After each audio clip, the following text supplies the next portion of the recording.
Hello everyone. I hope you're doing good. You are mentally and physically fit and fine. Friends, so this is the first lecture of the Param batch in which we are going to cover 350 plus important questions. This is going to be lovely. We are going to understand how to interpret the questions. We are going to understand how to retain the concepts, how to write the answer. And these lectures are designed in such a manner so that we can do multiple revisions. So these will be in reasonable speed. Okay, and you have to be extremely happy, positive and enjoying these lectures. So when you see these lectures, you should be enjoying, in the sense you should be happy. Oh, what a beautiful question, lovely question. Oh, what a concept, what a question, what a concept. Oh, wonderful memory technique. Oh, this is the point. Oh, this is how I am supposed to write. You're supposed to enjoy each and everything we do in this particular session. Otherwise we'll have students, they only we'll have students, they will only they are always tensed, they are always tense, they are always worried. Okay, we'll have students, oh my god, how will I interpret such kind of questions? Oh my god, how will I remember things? Oh my god, how I will write? So that's a very negative attitude. So the most important thing is to have a very positive attitude, guys. Very positive attitude, and you are supposed to say it to yourself on continuous basis, I am enjoying these lectures. If anyone from Hindi background is seeing this particular lecture, guys, there is a separate lecture for Hindi. There is a separate lecture for Hindi. So go to the channel, go to the live tab, and you will get the Hindi lectures also. You will get Hindi lectures, so go there. And guys, I want only one thing from your side. You know what I want is a love from your side is number one, two things in fact. One, do like, share, subscribe and share with all of your colleagues, all your good friends, your juniors if they require. Okay, and please give your wonderful reviews. Give your wonderful reviews once lecture ends. Please give your wonderful reviews, your video reviews, whatever you can do. I am requesting just two small things from you. Okay, so guys, let's see some very important instructions. So when students don't get marks, what they do is they go for line to line cramming, and that is the absolute blunder. It's absolute blunder. You are going to take loads of time in line to line cramming, loads of time. Momentarily, for a day or two, you will feel you have won the war, you know few questions properly, but then ultimately you are going to forget it very fast. You won't be able to revise it one day before the exam, and it's going to be disaster. Okay, so please don't do that. Don't try to cram each answer separately. In each answer there are some building blocks, there are some concepts. Try to remember those concepts so that you can put those building blocks in other questions also. This approach will be very good if you try to memorize concepts. If you try to memorize concept, you can put in multiple questions, multiple things, and it will be helpful in solving MCQs also.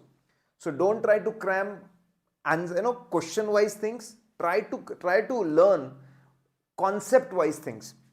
Then identifying is a very important thing. More than 50% students are not able to score because they are not able to identify which concept should be written here. This is the biggest problem.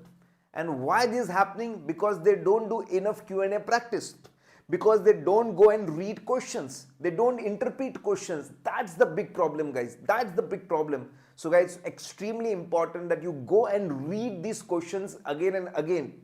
Make a rule that you are going to read these questions at least 3 times. I am not saying answers, reading questions, and then remembering key points. See, line to line cramming is not possible. That is disaster, that is useless. What you are supposed to learn is key points. Okay, these are the 4 points I am supposed to focus on. These are the 5 points I am supposed to focus on. These are the things I am supposed to focus on. You are supposed to focus on those key points, guys. That's extremely important. Remembering those key points. I am going to give key point for each and every question. We do it. Then remembering logically how to remember it. Then multiple revision. See, even if you write 80% answer properly in a good language means which can be understood properly. It doesn't move, don't try to become Shashi Tharoor, writing some words which no one understand. You won't get marks because of that, because examiner won't understand what you have written. Please write something which examiner understands. He is not a fool. He is supposed to read. He will be reading and trying to understand what you are writing. Okay. So guys, please try to do that. That's extremely important. Will it help in new question? This approach will help in new questions and MCQs also. I have explained that how line one coming disaster. Don't try to make a Taj Mahal. In the quest of a perfect answer, you are going to lose a lot of things. Simple and elegant home is enough. Okay. So guys, here we come. Finally, we come to our target for the day was 34 questions, but in the Hindi session, I realized that okay, we were able to do about 23 questions. We were about to do that. So let's target that, and if we go beyond that, it will be wonderful. Okay, we just had the Hindi session. So if again anyone from the Hindi side, they are supposed to go and see the other video, not this one. This is exclusively for the students who are comfortable in English. They want things only in English. Guys, I am putting a lot of efforts for you guys. So I expect two things from you. I have explained what two things I expect from you guys. So do those two things. Come on, let's see guys. So we are on the first chapter. I am going to share this PDF, but this PDF won't be printable. It won't be printable because it will be, with the writing and notes and all. It will not be a proper A4 size thing. It will be uneven. It will not be printable, but I will be, as I complete the lecture, as I complete the lecture, I will definitely, okay, I will definitely share it. Just a minute guys, just a minute.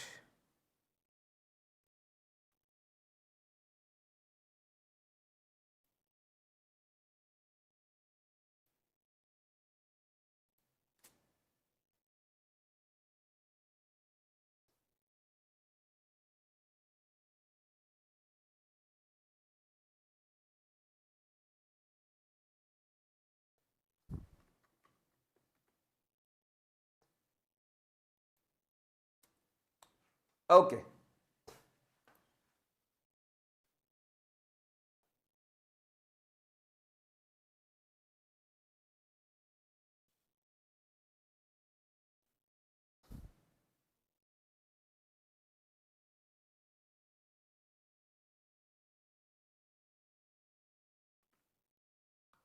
Just a minute guys.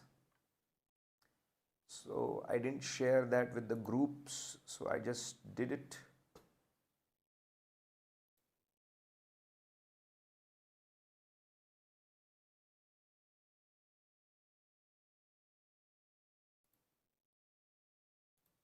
Okay guys, let's see. So let's come to the first question. So first chapter is about quality control and the questions are coming from SQC 1.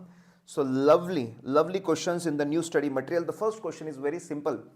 So very simple thing is the client comes and he says that prepare financial statements for me. So client is saying please compile financial statements for me. So we have to think from the chart accountant point of view, CA point of view. Now the question is, they have clearly asked in the question. What they have asked in the question. Listen guys. What's happening? Okay, just a minute guys, just a minute.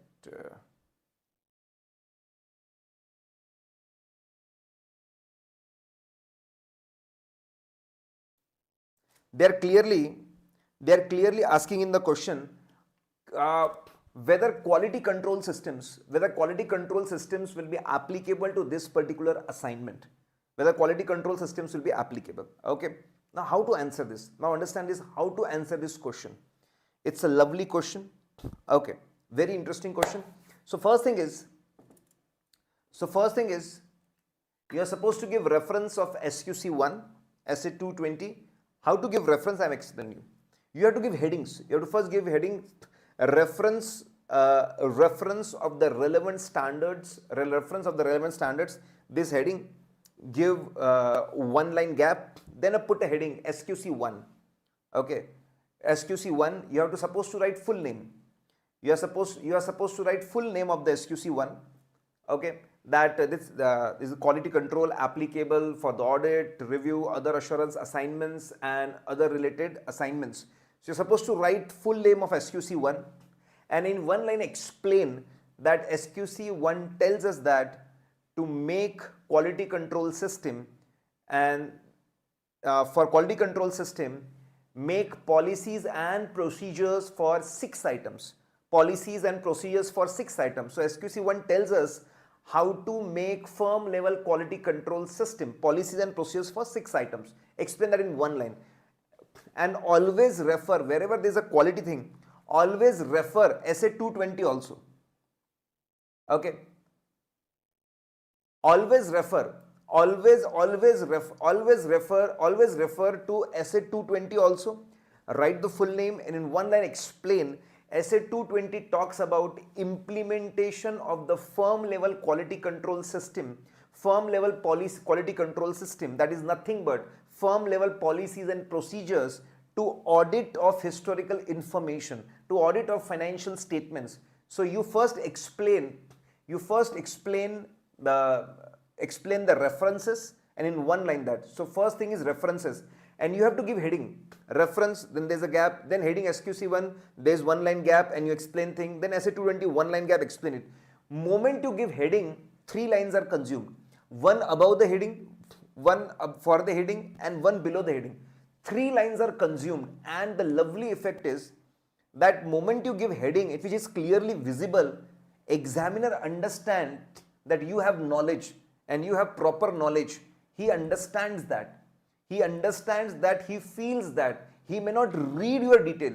So this is the writing skill. This is the writing skill you are supposed to generate. So first you talk about the reference. Okay. First you talk about the reference. Once you talk about the reference, now you come to the concepts. You can call it concepts or content. Concepts will be better. And now here, the interesting thing is how you remember things. You have to focus only on 2 things. Quantity and role of 3 things. Quality and role of 3 things. Now, first thing is quality. You are supposed to focus on 2 things, quality and role of 3 things. Now, what about quality? What about quality, guys? Very simple, you are supposed to explain. We say that it's a quality thing, it's a quality assignment if, number 1, work of the assignment is as per legal requirements, as per law, rule, act, rules. It is as per regulatory requirements, regulations, and below that it is as per professional standards. If the work is as per legal requirements, regulatory requirements, professional standards, see, it's in a sequence. Bigger thing is legal, then below that regulation, then below that standards. If the work is done systematically as per legal requirements, regulatory requirements, professional standards, and the report which is prepared is an appropriate report, it is reliable and relevant. So you are supposed to explain that this is what is quality, and quality is extremely important so that people show faith on us. People show faith on us, government show faith, regulatory authority show faith, shareholders, stakeholders, society, they show faith. And now what is the role? SQC1 gives us how to establish firm level quality control system. SA 220 tells us how to implement those systems, and very important, SQC1 is applicable. You explain the role of SQC 220 and then you explain SQC1 is applicable to all audits, review, all assurance engagements and related services also. Yes, SQC1, firm level quality controls are applicable, need to be followed in all assurance and all related assignments. So when you talk about compilation of financial statement or agreed upon procedure, it is a related assignment. That's the most important thing. Explain the applicability. On the other hand, SA 220 is applicable only to audit of financial statements. So explain the role of SQC 120. But then apart from that, there is Companies Act, below that there is a code of ethics and other standards also tell us how to maintain quality of the assignment. In India, there is a review mechanism. So when we talk about review mechanism, we have NFRA, we have quality review board, we have peer review board, which continuously reviews the work of auditor and try to improvise the quality overall. So you are supposed to, when you remember things like that, okay, I am going to talk about quality and its importance. I am going to talk about role of three things. I am going to talk about what the role of SQC1 SA 220, role of law, code of ethics and other standards, role of the review mechanism in India. That is the heart of the answer. And you are supposed to give heading. Quality and importance heading, write it. Role of three things, write one by one. You are supposed to give these headings. Moment you give headings, examiner is going to love it, guys. And then you are supposed to discuss case, write everything again. When we discuss case, write the whole question again. So and so the situation is coming and offering so and so assignment, compilation assignment, preparation of financial statements. So whether firm level quality control system apply? Of course, yes, it is going to apply, guys. So you should beautifully divide into four parts, and in 4 parts also you should have headings. Moment you have headings, you are going to love it, guys. Okay. So guys, we are through with the first beautiful question and beautiful answer. We are through with first beautiful question, beautiful answer. And the beautiful question is, guys, the beautiful question is about applicability of SQC1. And you are supposed to focus on 2 things. You are supposed to focus on quality and its importance and role of 3 things. A beautiful answer will come up. If you remember like this, then you are going to do wonders, guys. Now, in this particular session, try to get the feel of what question was all about. Try to get feel of what is the heart of the answer. Don't try to cram right now. Just get the feel. The first go is just the feel. Feel of the question, feel of the answer. That's the most important thing right now. And then you go and polish it. In second go, you polish it. Okay, exactly this I will write. This is how I will elaborate. In this session, first take the feel of the things, guys. Don't try to make Taj Mahal from the word go. From the word go, that is not advisable. Okay, guys, I am going to focus on the questions, and as I go through the questions, I will give the answers also. Corresponding answers also. And please wait for session 2, concepts to come up. Lot of doubts will get cleared automatically.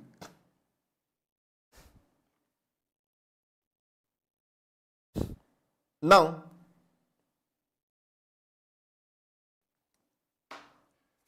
okay, guys, so the next question is wonderful. Next question is beautiful, wonderful again. A lovely question again from the study material, new study material. Now the question is, so a person comes and offers audit. He is a close friend of partner A. See from the point of view of the CA firm, he is a close friend of the partner A. Close friend. So there's are independence issues, close family friends. The person is having cases on him. There are inquiries going on from the regulatory authorities. Oh my God, red flag. There are integrity issues. There is the independence issue. There is an integrity issue. The previous auditor has resigned. That's so bad. Then again, there are integrity issues. Integrity issues are again there. And then 25% increase in the fees. He's trying to put the commercial aspect. He's trying to give more money to compensate things. Okay. Again, he's giving more money than the required just to buy our integrity. Again, there's an issue. There's an ethical issue out here. But the most important thing is how they're asking the question. Last line. They're saying, and then they're saying that partner is saying yes to it. Partner is saying yes to the assignment. Partner is saying yes to the assignment. So the question is whether this approach is appropriate or not. So question is whether the tone at the top, that's the word they use, tone at the top, whether CA firm, the tone at the top, whether leaders are acting properly. Guys, the complete question is on leadership. There are 6 elements we focus on. There are 6 elements, guys. There are 6 elements we focus on. Okay. And the first element we focus on is leadership. The complete question. So now the question interpretation is very important. 90% students will do this wrong. what they will do is they may apply acceptance and continuance procedures out here. They may talk about the integrity route here, but then try to go and read the last few lines. They're talking about tone at the top of the firm. That means it's about leadership, guys. So that's going to be the game changer, understanding and interpreting. And don't take this exercise as your test. Doing Q&A is in itself a learning process. Doing Q&A in itself a learning process, and you have to go through this learning process. I bet 50% of the questions will be from the Param question bank. Okay. But then you have to go through this learning process and understand this. So now, how you are going to answer this? Let's understand this, guys. So first thing is we are going to give reference. That's fine. Now the heart of the answer is you are going to talk about leadership responsibilities. See, we have given concept number everywhere. Our concept book, that is Audit Titanium book.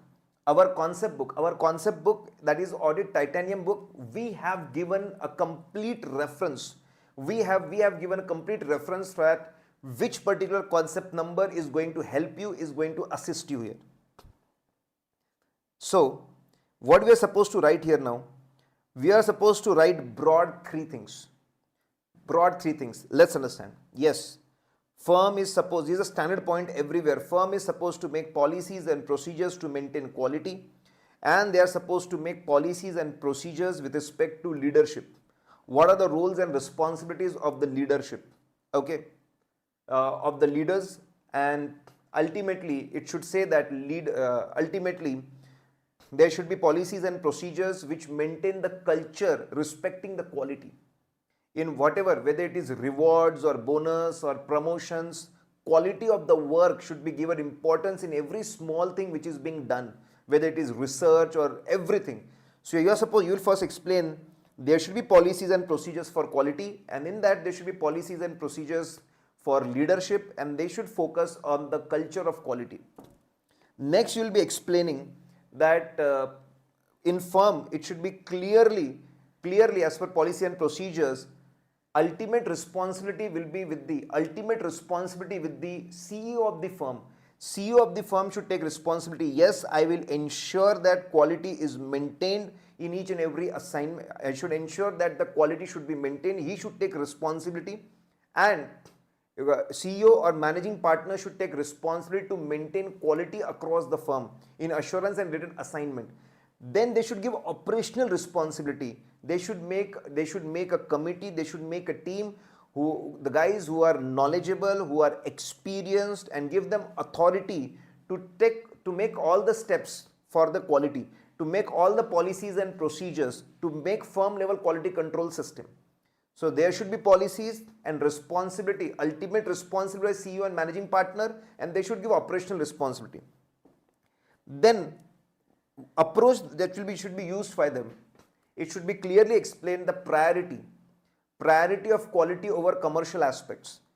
Quality should be one of the most important factor everywhere apart from revenue targets, cost targets, profitability targets, and the growth in the commercial aspect. Quality should be the foremost and the most important factor everywhere. It should be explained to everyone. When management roles and responsibilities, employee roles and responsibilities are defined, their target should have quality as one of the target. Their responsibility should have quality as one of the important responsibilities. Their bonuses, commission should be having quality as one of the important aspects. Okay. There should be enough resource allocation. Just don't go and allocate all the resources for sales. Allocate resources for the quality management team also. It should be for the quality management team also, guys. There should be resource allocation. There should be resource allocation for that. So let's freeze, guys. You are supposed to focus on three things. That yes, there should be policy and procedure for quality, for leaders and culture. The responsibility should be taken, and the third, how they are going to do it. They are going to set priorities. They are going to explain roles and responsibility at management and employees level, and they are supposed to resource allocation. Then you are also going to explain, yes, acceptance and continuance is an important procedure which is mandatory to be done. In this we see four things. One thing, integrity of the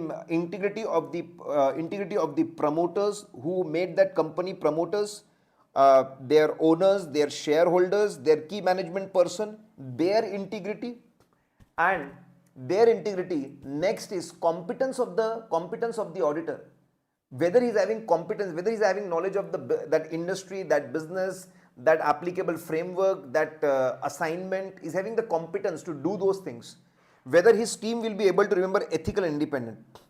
1 point is for the client, 2 points for us. Then go through all the significant matters of the previous and current year.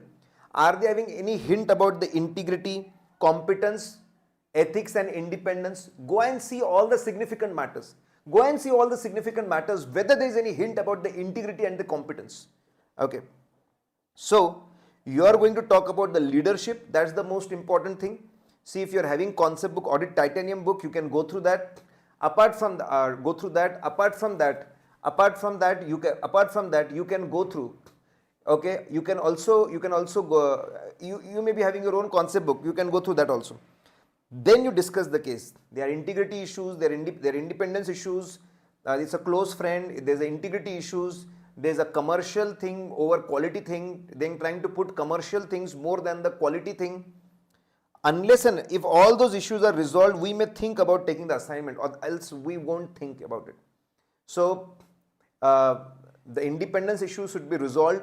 Some other person should be appointed as a partner, as a person who is doing the audit. Independence issue should be resolved. Okay, then we should see all the cases going on. There should not, integrity issues should be resolved. There should be answer which explain there are no integrity issues. And then why more fees is given, that should be justified. Then only we can think about accepting it. Otherwise, don't accept. So guys, first question was lovely. It was about compilation assignment. And yes, the core concept was SQC is applicable. The next question is again lovely. They're talking about tone at the top. We are supposed to talk about the leadership 3 points and the acceptance and continuance. 2 things we are supposed to talk, and then we are saying that if you can resolve these things, accept the assignment. Otherwise, don't accept the assignment. So guys, try to feel what question wants to say. Try to feel what question wants to say, and try to feel what are the key concepts which are applicable in this question. Okay. Feel these things, and then next go, when you self-study, you can polish it out, and you can see these lectures on the repeat mode. You can see these lectures on repeat mode so that you become more and more comfortable these questions and with these concepts. Now next, again very interesting, a lovely case again. Okay, so guys, and as I said, don't take it as an application of, don't take it as your test.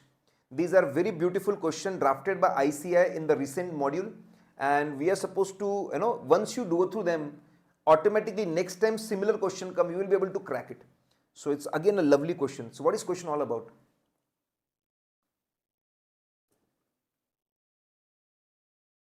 The question is that our CA firm is appointed as a stock auditor. You are aware, stock auditor. Banks appoint us as a stock auditor. We are supposed to go and check whether borrower is having really so much of stock, so much of debtors, creditors, as they are informing it to bank. We are supposed to do stock audit. So our representative, our employee or a person goes and does it, go for stock audit.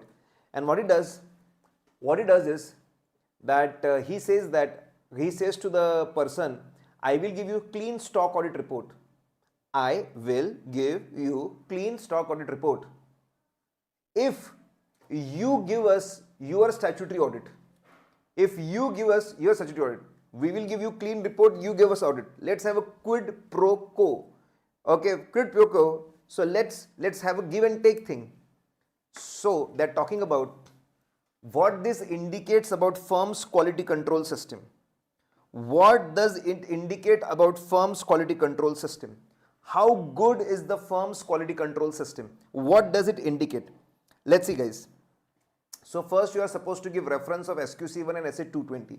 By default, don't try to, because institute has sometimes they give reference of SQC. See, both are very similar standards. SQC1 says that let's have policies and procedures about 6 items. Let's have policies and procedures about 6 items, and then SA 220 says that let's go and implement them. Let's go and implement them. Okay, so let's go and implement them. So we have SQC, we have SA 220. They look very similar. One talks about making policies and procedures, one talk about implementation. Very similar, and institute keeps on referring this or that interchangeably. Refer both of them. Take my advice, guys. Show full trust on me. Take my advice. Refer both. Refer both. In this situation, my advice is refer both SQC1 and SA2. This is not a very generalized advice. This is not a very generalized advice. Okay, please keep that in mind. This is a very specific advice, guys. So first you talk about both of them. Then you talk about the main concept. Okay, then you talk about the main concept, and what is this main concept is all about. You are supposed to say, so there is a standard point. Yes, there should be policies and procedures to ensure that members of the firm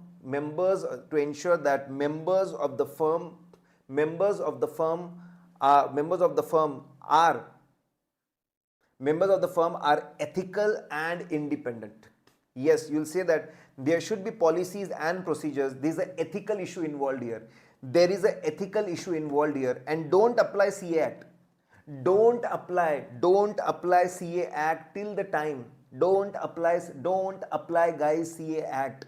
Don't apply CA Act till the time they exclusively refer to CA Act. So first you are supposed to say, yes, there should be policies and procedures to ensure that the members of the firm are ethical and independent. You are supposed to explain that ethics means following ethical requirements means following 5 fundamental principles.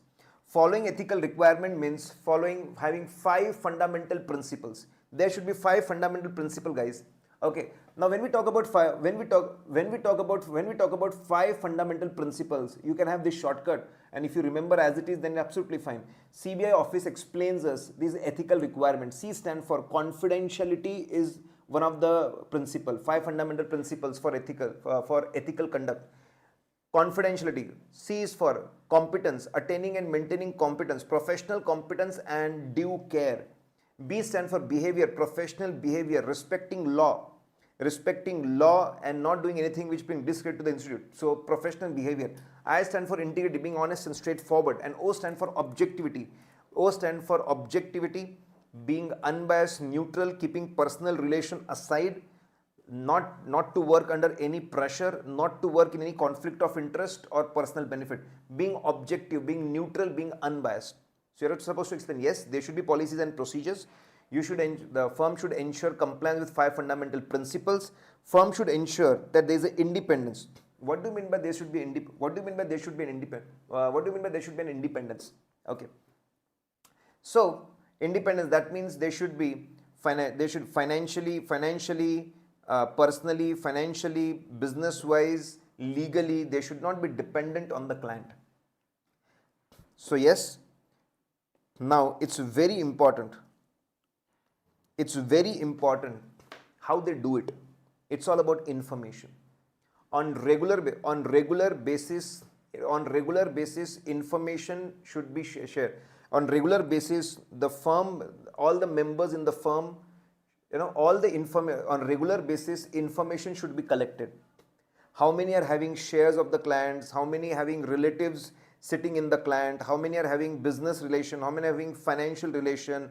Any other kind of dependencies? All the information should be taken. It should be carefully evaluated whether there is any breach of the policy, whether there is a threat to independence, and there should be evaluation. Proper action should be taken. Either threat should be eliminated, sell off the shares, change the team members, it can be reduced to acceptable level, reduce the shareholding, have more supervision and reviews, or if it's not possible, you may think about withdrawal or informing the higher authorities of the firm.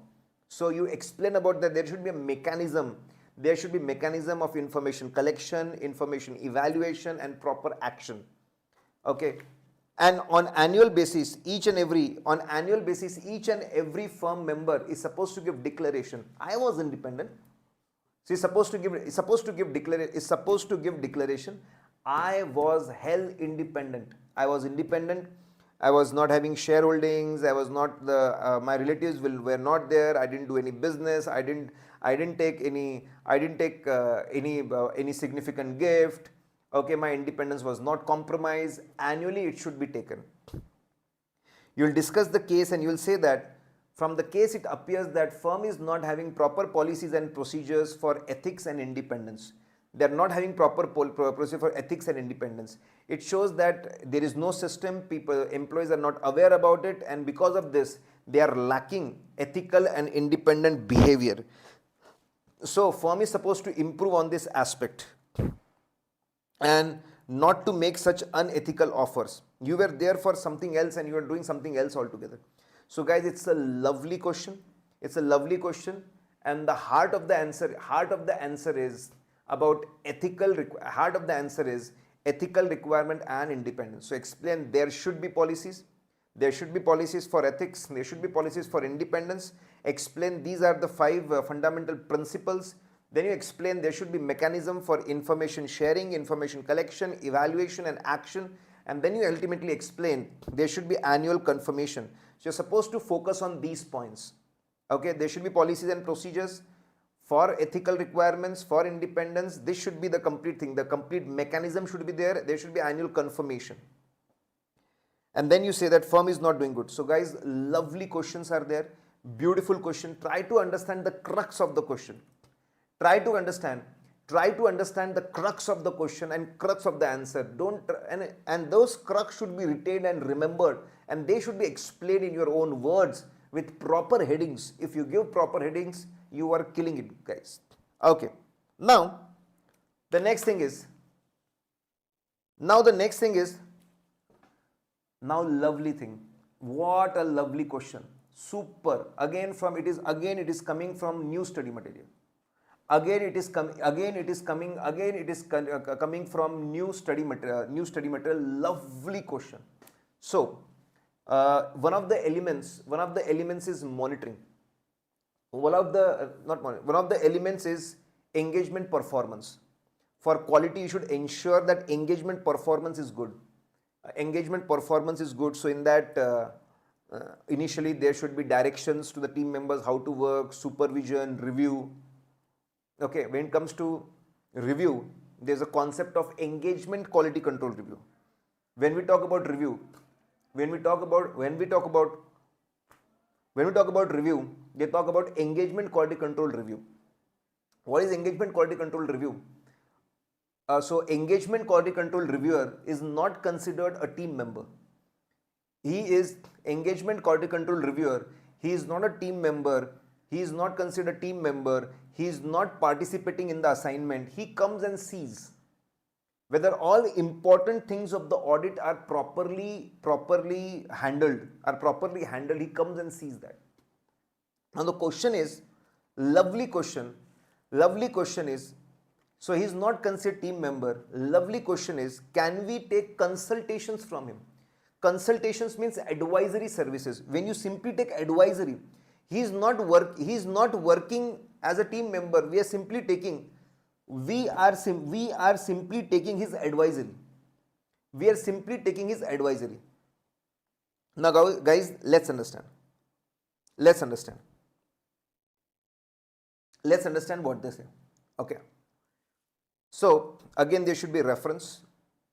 And the heart of the answer is who can become the reviewer. The point on who can become the reviewer.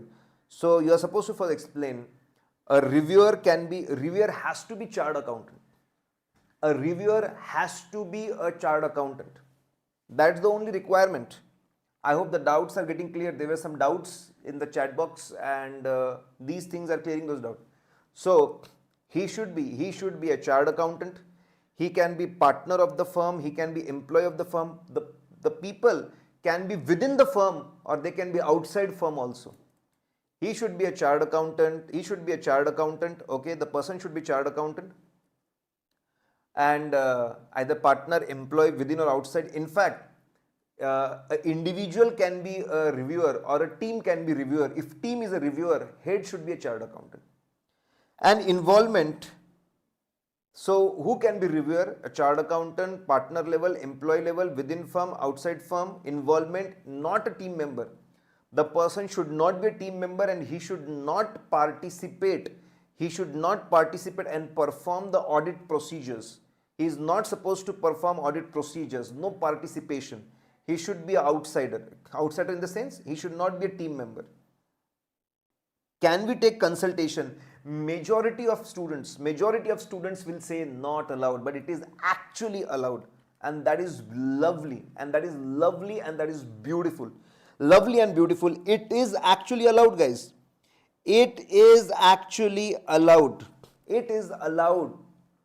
Yes, consultation can be taken from the reviewer, but then it should be a limited consultation. The consultation should not be so much that it compromises with eligibility and objectivity. Because if you do more and more consultation, he may participate in the process and he may become biased. He may do compromise with objectivity. It should be limited. If there is a significant consultation, then there should be substitution. If there is a significant consultation, then there should be substitution. Either you substitute the reviewer. If you want a significant consultation from him, either you substitute the reviewer, okay? You substitute the reviewer, let's have a different reviewer, or you hire a different consultant. Either of them has to be substituted. So that's very interesting and very important, guys. Either of them should be substituted. Either of them. So you discuss the case out here and then you give the conclusion. Yes, consultation is allowed. It should be a limited consultation, not affecting his eligibility and objectivity. If it's significant, go for substitution. So it's a very lovely thing. The question is, can we take consultation from reviewer? Can we take consultation from the reviewers? Okay, and the answer is guys, you're supposed to focus on these three things. Okay, explain who can be reviewer, explain his involvement, and the most important thing, explain consultation point, consultation and substitution related point. Focus on these three things, focus on these 3 points. Okay guys, so these are lovely, and as I said, feel the concept they are targeting on, feel the question, what the key point of the question and what is the key point of the answer. If you give proper headings and explain it, you will get full marks, guys, or the maximum marks which can be there. So again, lovely question was there, beautiful question of the consultation was there. Now next is, guys, see guys, we are supposed to cover a lot of things in these 2 hours. In fact, we are supposed to cover at least 3 to 4 times more than what we would have done in these 2 hours, 3 to 2 times more. And I'm going a push to your preparation, a direction to your preparation, way forward for your preparation, guys. Okay. Again, if any student of Hindi background is watching this video, we have a separate, okay, we have a separate video for the Hindi guys. Okay, this is specifically for English, especially for the South students. Okay, and South students, as I said, I expect 2 things from you.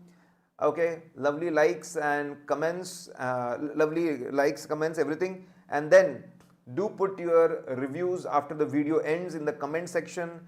Do put your video reviews if you want to do that, because I think that gives the ultimate level of satisfaction, guys. Do that. Now let's talk about this now. Now next, very interesting. Okay, lovely again. So there's see, this question was asked in May 19 RTP and it came in November 19 exam. May 19 RTP, and then it came in November 19 exams. Okay, this is what happens in majority times. Questions from recent MTP and RTP, straight away they come. In fact, new questions come from here, complicated questions come from here, question where multiple things are applied come from here. So that's why very confidently I have seen this happening again and again. I say that Our question bank is going to, in fact, all the question bank which covers everything, they are going to contribute 50% of the question paper. Okay guys, now let's see. Let's see guys, now very interesting is again client comes, a prospective client, he offers the assignment, but the problem is there are a lot of integrity issues. ED search was done on his premises, that, and then income tax department has also done some raid on his premises.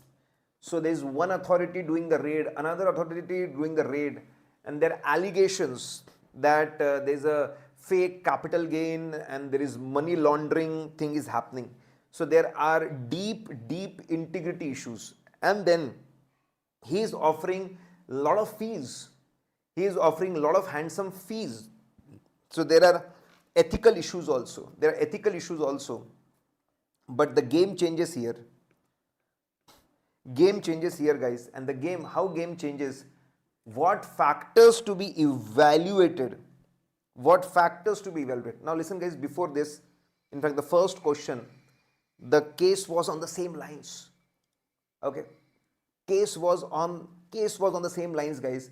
But there they are talking about whether leaders are doing proper job. Here they are talking about factors. Answer changes drastically. There we were supposed to talk about the leadership thing. And now here, there we were supposed to talk about leadership thing. And here we are supposed to talk about the integrity thing. Integrity thing. Okay, so what's going to be the answer? So see, the same references is a very common thing. This is the most important thing, content.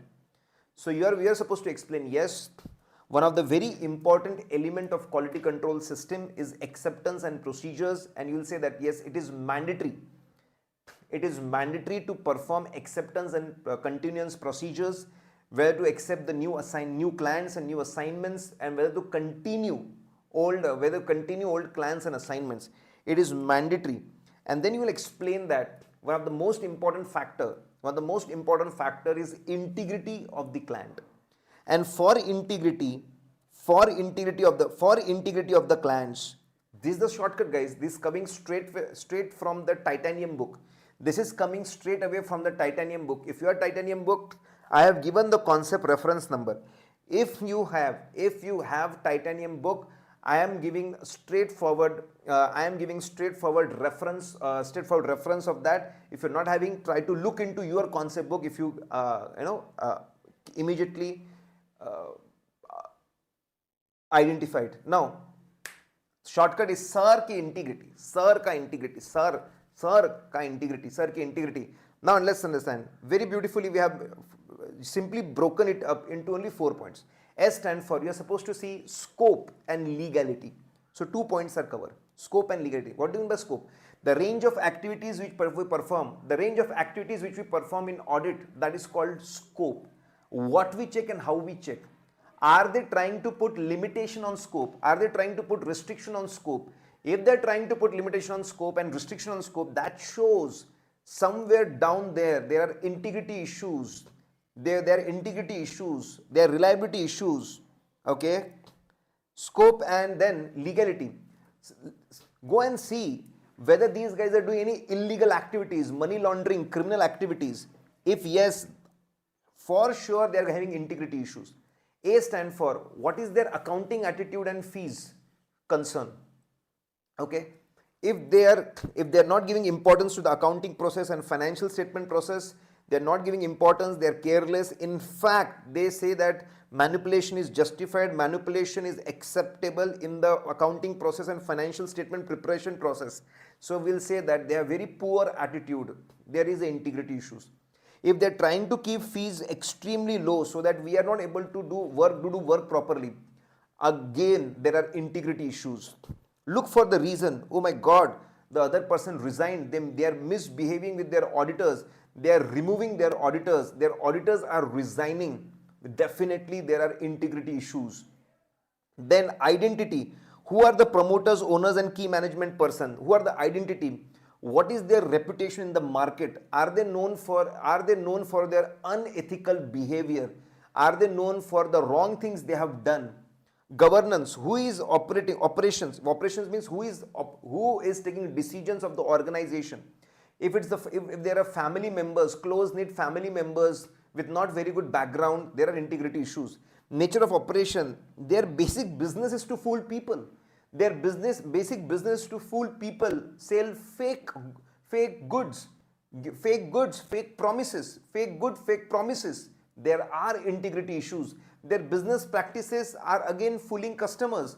There are integrity issues. Okay, so sir ka integrity. So S stand for scope and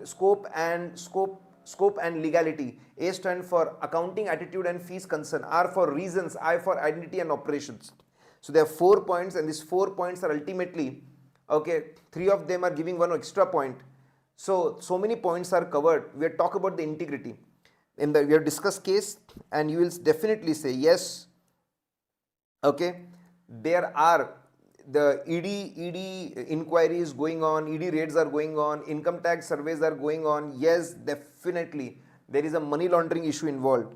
Money laundering issues are, till the time it is not resolved properly, they accept it, they clean up themselves. We should not accept these assignments. There are serious integrity issues. So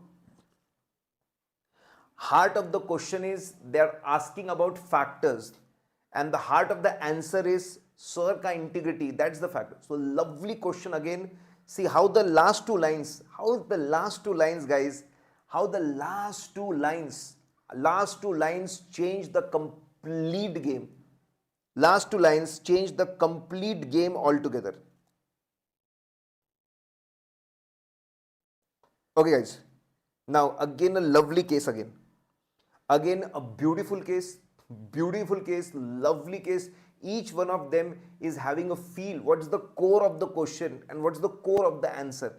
If you do it repeatedly, you watch this video 2-3 times, you revise this 2-3 times, you are bound to remember these things, guys.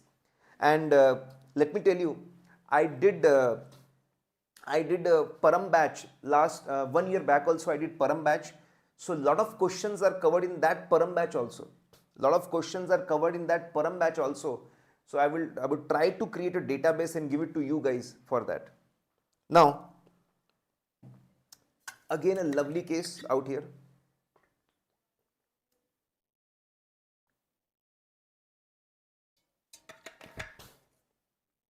See, generally questions are targeted. Generally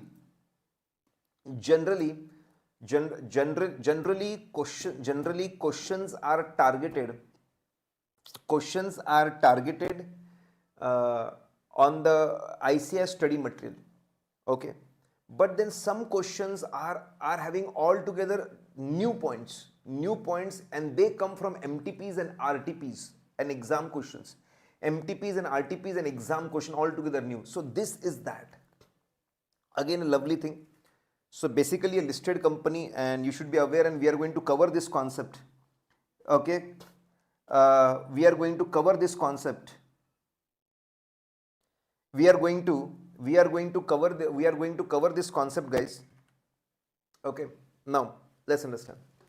For listed companies, EQCR is mandatory, but that's not the issue out here. So the issue out here is there's a listed company and a reviewer is appointed.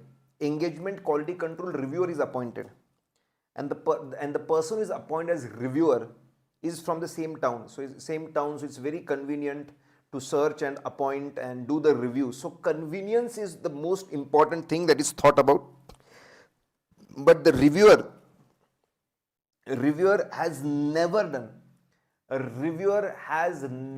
done audit of listed company, and the person comes with a checklist and simply ticks yes no on the checklist. There is no other audit there is no other documentation. There is no other documentation. There is no separate section where there are documents with respect to review, engagement quality control review, whether the person is guilty of professional misconduct. Now guys, don't jump to C Act. Because in majority of the portion they are talking about EQCR and so on. So don't jump to C Act. That's why I said doing this Q&A. That's why guys, I said that doing this Q&A is going to be a learning. It is going to be a very, very important learning. Now, what we are supposed to write here, let's understand guys, what we are supposed to write here. Reference is fine, we know about the reference now. Now the content, we are first you're supposed to write who can be the reviewer. We said that the person who can be reviewer, he can be the person should be a chartered accountant, either partner or employee within the firm or outside the firm. And very important, you're supposed to focus that okay, no involvement, that means no, it's the person is not a team member, the person is not a team member, the person is not participating, the person is not a team member, the person is not participating in the audit process. The person is not participating in the audit process, no involvement, but then you focus on this thing. Person is supposed to have sufficient and appropriate expertise, experience, supposed to have expertise, knowledge and experience. That expertise should be there so that the person can do these four things. That is the four things which a reviewer is supposed to do. Go through all the significant matters during the audit process, all the significant matters, like whatever was the significant risk initially, then test of control, significant deficiency, in test of details, material misstatements, in report finalization, there were modifications, all the significant matters. That there should be enough knowledge, expertise, experience, authority, that all able to evaluate all the significant matters, all the significant judgments of the audit, like what should be the maturity level, what should be the maturity level, what should be the audit risk level, what should be the level of reliance on internal controls, what should be quantum of sampling, what kind of opinions. So all the significant judgments are properly taken. And the last two things, end of the audit, review financial statement and audit report, and whether the conclusions given in audit report, they are appropriate. So there should be sufficient and appropriate. There should be sufficient and appropriate experience and authority. There should be sufficient and appropriate experience and authority to do these four things. So you are supposed to explain, okay, there are issues with the reviewer.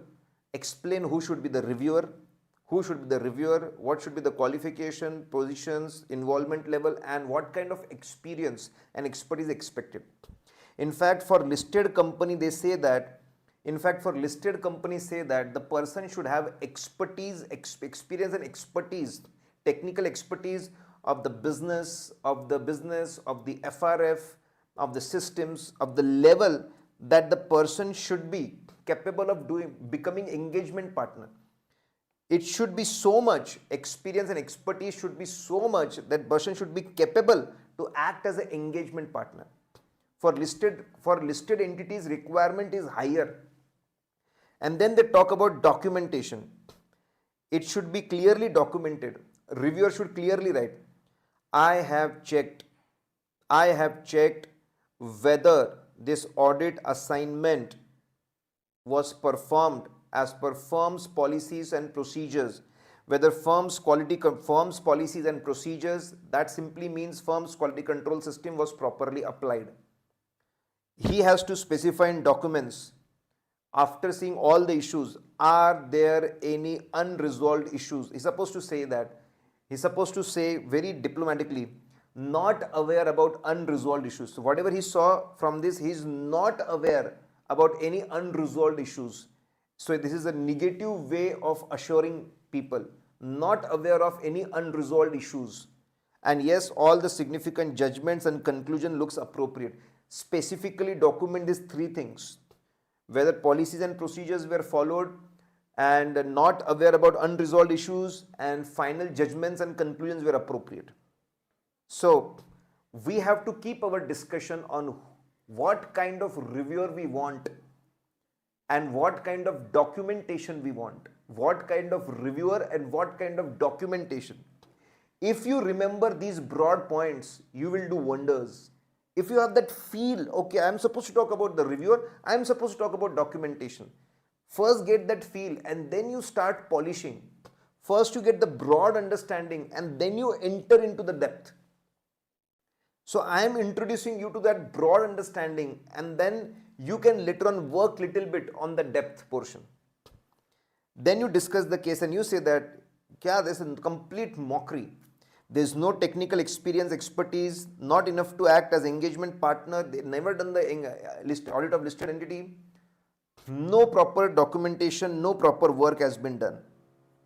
So, reviewer is at fault for sure, but the engagement partner was supposed to appoint a proper reviewer. Engagement partner is also at the fault. Both are at the fault. What a lovely question. So there are issues in the reviewer. Talk about the reviewer and the documentation by the reviewer. Talk about the reviewer. Talk about the reviewer and the documentation. And the documentation of the reviewer. Okay. I will be sharing this. I will be sharing this PDF in the login after the lecture. After the lecture, maybe after the lecture within an hour, I'll be sharing these things, guys. Don't worry about it. Okay. Now, chapter by chapter, I will keep sharing. Chapter by chapter, I will keep sharing. But those PDFs won't be printable because it will be having marking. It will not be a proper A4. It will be a little bit weird. Okay. Now, very beautiful concept again, lovely concept, beautiful concept, lovely concept again. So the question is, so CA Finance student comes and says that audit documentation, engagement documentation should complete. Audit documentation, engagement documentation should complete before signing audit report. What are your views? Please explain. What are your views? Please explain. So again, give reference. So give reference of SQC and SA 220. You talk about the concept which is applicable. So we are supposed to talk about engagement documentation. We are supposed to talk about engagement documentation, and we are supposed to talk about four things. FISRO. So we have ISRO, we have FISRO. First of all, file finalization and multiple reports. So SQC 1 simply says that all the audit documents should be completed. It should be assembled. All the audit documentation should be completed. It should be assembled as proper files within 60 days from the end, within 60 days from the date of audit report. If there are multiple reports, then their respective documents should be completed within 60 days from the respective reports. So you're first supposed to talk about the file completion and multiple reports. It is a 60-day criteria. 60 days are available. So it is absolutely fine if it's happening, if the assembly process is happening, not the audit process, assembly process is happening after audit report. Audit evidence should be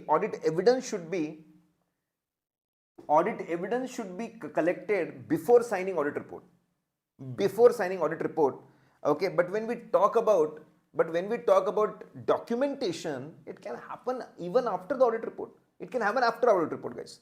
So then you're supposed to talk about the security. Then you are supposed to talk about the security, guys. Talk about the security. Okay. So again, that's talk about the security. That's very interesting. That's a very interesting take. Talk about the security. That once the finalization is done, it should be safe and secure. No changes should be made in the audit documentation. It should be safe and secure, and it should be easily retrievable, accessible. R stands for retention. We are supposed to retain it for 7 years from the date of audit report. And if the auditor is signing group financials, group audit report also, then it should be from 7 years from the group auditor's report. Retention and ownership. Auditor is the ultimate owner of the document. So you talk about FISRO. talk about file completion, you're supposed to talk about security, supposed to talk about retention and ownership. So the contention of the CF and student Ramanujan is not appropriate. Is not appropriate. Again, a beautiful question. Students may take it wrong. Absolutely fine. Even if you take more time. Lovely concept again. Beautiful cases. Lovely cases. Beautiful cases. Okay. Of course, the answer. Yes, of course, the answer which I have crossed. That answer was not appropriate. Our team pasted a wrong answer. Yes, our team pasted wrong answer, guys. Yeah, there was an issue with that. That's why I've crossed that. Now, lovely again, lovely again. So, the issue out here is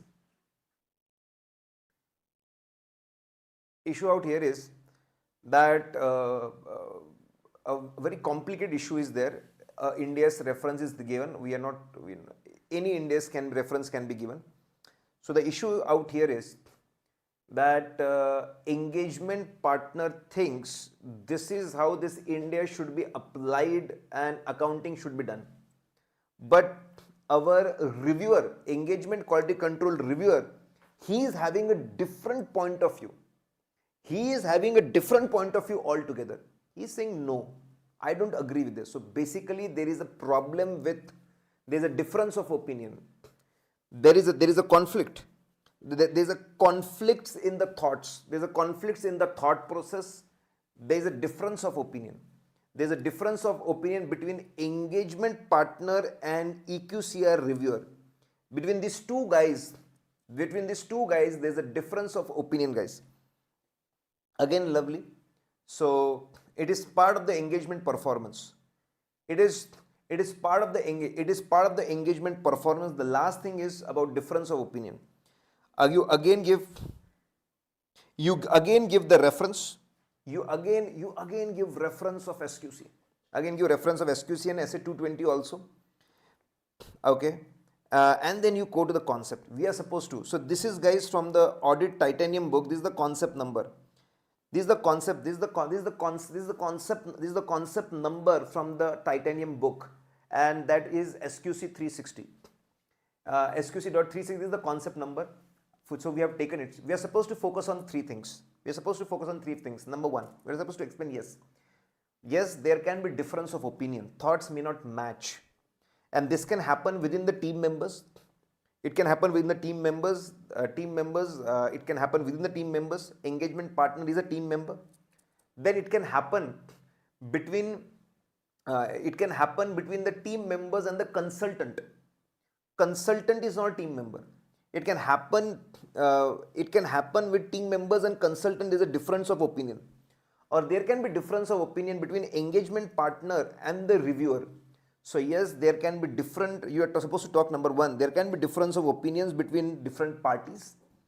There can be difference of opinion. There can be difference of opinion for different parties. And then you're supposed to explain the very important thing, that it should be resolved as per the policies and procedures of the firm.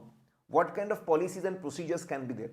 For example, both are supposed to write on a piece of paper their point of view and exchange. That may resolve the issue, or it may go to the manager. Manager may decide what should be done, or it may go to the, if manager is not able to decide, it may go to the partner, and if partner is not able to decide, there can be voting by all the partners. So this can be the procedure. So it should be resolved as per the policies and procedures within the firm, and it should be resolved before signing audit report. That is extremely important. There should be resolution, and resolution should be there before signing audit report.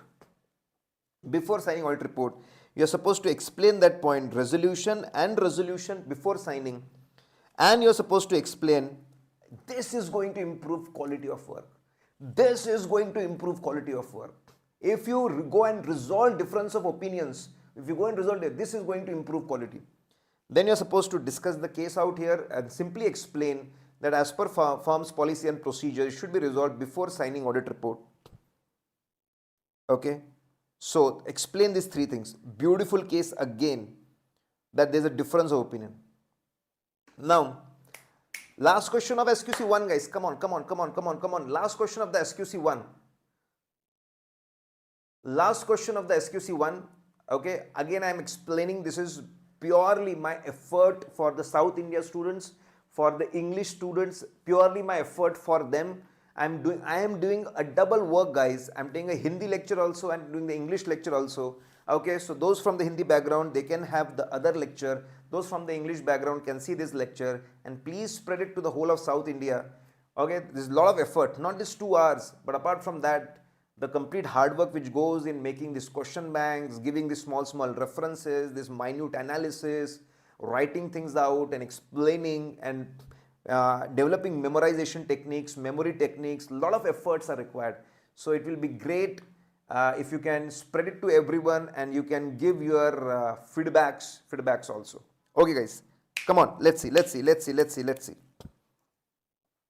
Now, for students who have studied from me, the special message for them. So guys, when we study, we see a lot of concepts. So grassroots level, we see the concepts.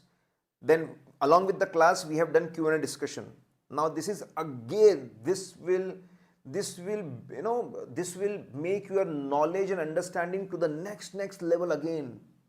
Revisions are going to take your knowledge and understanding to next level, and you are going to love it and become more and more comfortable. It's a process you are supposed to go through with. Now, let's see guys, let's understand. Now, so this question was there in May 22 mock. So what is happening? Basically there is a CA firm, there is a FA firm, and they are working carelessly. And because they are working carelessly, okay, because they are working carelessly, they are not checking opening balances, and there are complaints and allegations against them. So what that CA firm is supposed to do for the complaints and allegations? What they are supposed to do about the complaints and allegations? That's the question, guys. That's the question, and the last question for the SQC. Okay, listen. Give reference of both SQC and 220. That's okay, and then you talk about the complaints and allegations. So first of all, there should be there are 6 elements. There are 6 elements for which there should be policies and procedures. 6 elements for which there should be policies and procedures, guys. Okay, for policies and procedures. So last one of them is monitoring. And in monitoring, they explain complaints and allegations are important. They should be carefully studied, evaluated, and that's a part of the monitoring process. So let's understand, guys. So first of all, there should be proper policy and procedures for monitoring, and one of the important aspect is complaints and allegation. There should be proper procedure for it.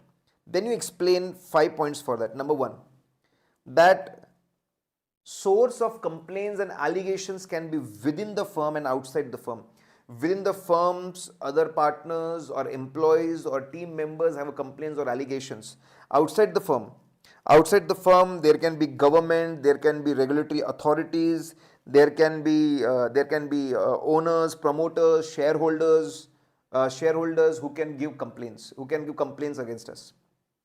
Then you explain that as per a proper channel should be created for making complaints and allegations which remain secret, and the identity of the person is preserved.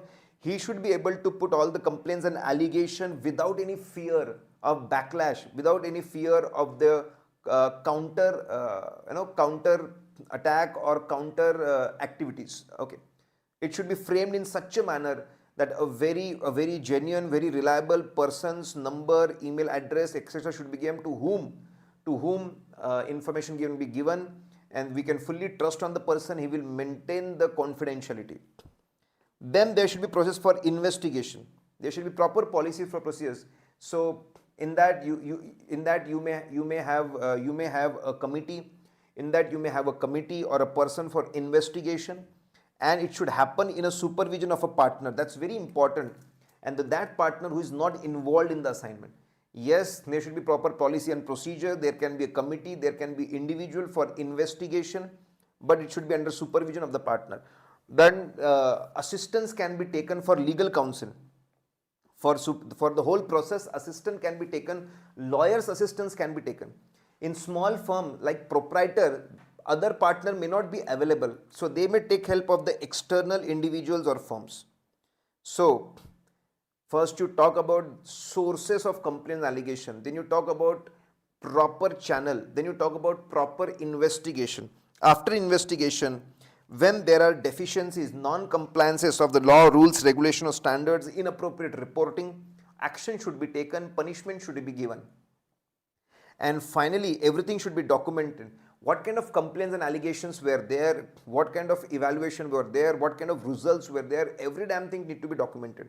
So explain 5 things. Explain the source, explain after source comes channel, after channel comes investigation, after investigation comes action, after action comes documentation. It's in a flow, guys. So you need to understand this flow. Discuss the case. Firm should make such kind of policies and procedures. Such kind of policies and procedures, okay, that is required, guys. That is required. A beautiful question, a lovely question. So guys, we are through with no. Okay, we are not through yet. Okay, there's one more question out here. One more question, and then we go to essay. So today's target is 23 questions. Today's target, because these standards are comparatively little complex. So instead of having targets of 35 questions in a day, today will be, and being the first day, guys, today we'll be covering 23 questions. 23 questions. Now, next very interesting thing, next very interesting and a very lovely thing, guys, okay, is again a very interesting case. So there's a company, there's a listed company out here. And a very tricky accounting issue was involved. So they are asking expert committee of ICI. If you are not aware, the ICI is having expert advisory committee. Expert advisory committee, if there are some accounting issues, auditing issues, legal issues you are facing, you can apply to them, pay fees of 20-25,000 per query and get their experts committee's opinion. And then you can do accounting, auditing or whatever as per that. So recently advisory was taken from CA Institute and accounting is done as per that. So team feels that we are following ICAI. We are following experts. We don't need engagement quality control review. What do you say to this? And you say, this is not done. And you say that, oh, this is not done, guys. Give reference, and the heart of it is you explain everything about EQCR. You explain every damn thing about EQCR. In that you explain that, listen, engagement quality control review is done to check 4 things. You explain those 4 things. The purpose is to go and evaluate and study all the significant matters, all the significant judgment during the course of audit, review financial statements and audit report, review financial statements and audit report, review them, review financial statements and audit report, and finally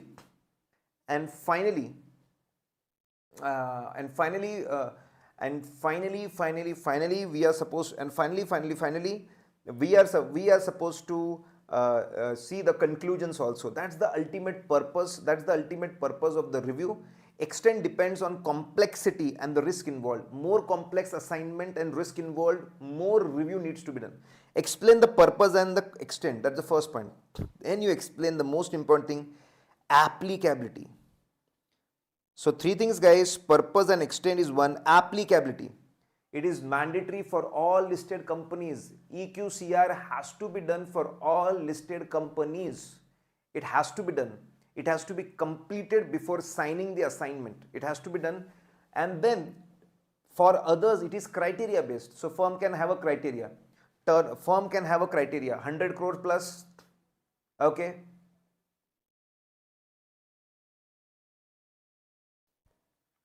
So, so, so criteria, so criteria based, okay. So firm can have a criteria. Firm can have a criteria. Firm can have a criteria, okay. That turnover of 100 crores or profit of 50 crores or capital of 500 crores and so on, that if for such assignment EQCR should be mandatory, and it should be responsibility of engagement partner. It should be responsibility of the engagement partner. Explain these three things, discuss the case out here. So the point of engagement team is absolutely not acceptable. It is absolutely not acceptable. Two are different issues altogether. Taking expert advisory committee is a separate thing. This is a separate thing. EQCR is required. Finally, guys, we are through with SQC 1. Lovely questions were there.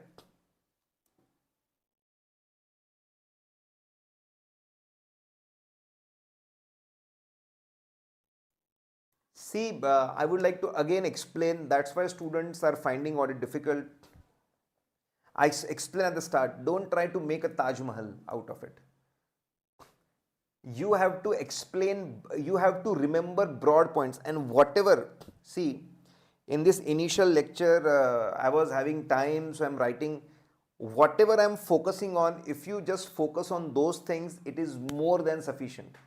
I have seen everything and I have covered everything. Okay, so whatever I am writing or whatever marking I am doing, if you focus on those things and you write those things, it is more than sufficient, guys. Don't try to create a Taj Mahal. Don't try to cram small things. Try to understand the broad issues. First, you remember the broad issues, and then you focus on whatever in that broad issues, whatever amount you can retain. More you revise, more will be retention. Okay. But don't try to cram each and every sentence and each and every word. Whatever chart I am giving or whatever marking I am giving, it is absolutely sufficient to focus on that. And I will definitely recommend everyone to write those broad points on your own in question bank. Write it on your own. Write it on your own. Write it on your own. Okay. Write it on your own in question bank. That's going to be extremely important to write on your own. Okay. That's going to be extremely important, because some writing is going to make some, I'm not saying detail, but writing at least broad points is going to make you feel confident. So always have a pen with you, always keep marking, always keep scribbling. This marking and scribbling is going to do wonders for you guys. Okay. And whatever I am focusing on, that is more than sufficient. Now, okay guys. Come on. Now the next is, oh, lovely question again. So they have a very big drama they are doing. Very big drama. They are doing, so they're talking about COVID, they are talking about companies, but ultimately they are saying that before no acceptance and continuance procedures. Okay, no acceptance and continuance procedure was performed before accepting assignment. So basically they're explaining that we were doing audit of one company and that company acquired some other company. So without thinking much, we accepted the offer to perform audit of that company. Will that be fine? Absolutely not. Absolutely not. Okay. So whenever this old course is given, okay, old course is given, this is still a very important and a relevant question. Very important and very relevant question. Okay guys, let's understand. Okay guys, let's understand SQC 1 and SA 220. SQC 1 again, give the reference and then you explain. It is mandatory. It is one of the most important element. One of the most important element for quality control system. One of the most important element for quality control system is to have acceptance. And continuance procedures. is to have acceptance and continuance procedures mandatory before accepting any assignment. And what are we supposed to do? That we are supposed to collect information. First, information about the client, whether the client is integrity, whether the